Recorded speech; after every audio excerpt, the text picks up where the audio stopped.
June 27, araw ng Sabado, nang lumaya si Jiro Manyo sa kanilang bahay sa Cainta, Rizal.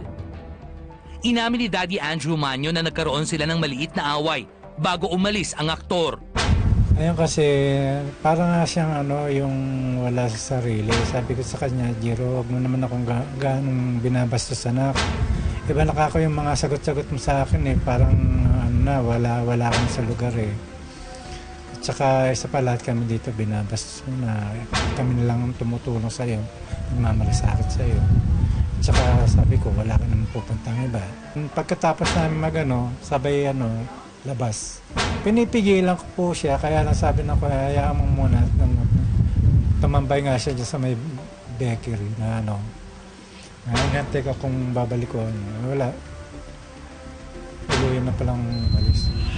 Walang ideya si Daddy Andrew kung saan nagpunta ang anak hanggang sa kumalat na nga sa social media at sa mga news reports noong Martes na nasa NAIA Terminal 3 pala ito, disoriented at kung ano-ano ang sinasabi sa mga nakakausap. Tinawagan ko yung kapatid niya, punta mo yung kapatid mo doon dahil kasi kung ako makikita ni Jiro, galit sa akin yung baka kung saan pa pumunta, magtatakbo lang yun. On Tuesday night, airport authorities took custody of the actor. Pinagpalit nila ito ng damit at isinailalim sa check-up. Isa ang kapuso actress na si Ai de las Alas sa mga unang nagpahayag ng hangaring tulungan si Jiro. Nakasama na rin ni Ai sa ilang pelikula ang aktor kung saan gumanap siya bilang ina nito. Kasi alam ko naman na nung bata pa lang si Jiro, alam ko naman yung buhay ng bata. So, ngayon na nangangailangan siya ng tingin ko, kalinga, gusto ko namang bigyan ng tulong. Siyempre lahat naman tayo gusto nating tumulong sa kapwa-tao natin. Ako naman lalo na si Jiro kasi parang anak-anakan ko naman yun. Kay Ma'am Ai, salamat po sa inyo at hindi po kayo nakakalimot na tumulong sa amin. Salamat po. Babalikan ka namin dito. Lagay mo sa bulsa mo yun, magbihis ka na. May dalasahin mo yung bigyan na binigay. Bago ni-release ng NAIA Police noong Miyerkules ng umaga si Jiro, nakausap ito ng personal ng Let the Love Begin actress. Pero hindi ko pwedeng sabihin kung ano yung napag-usapan namin kasi tinatrust niya ako na ayaw niya na ng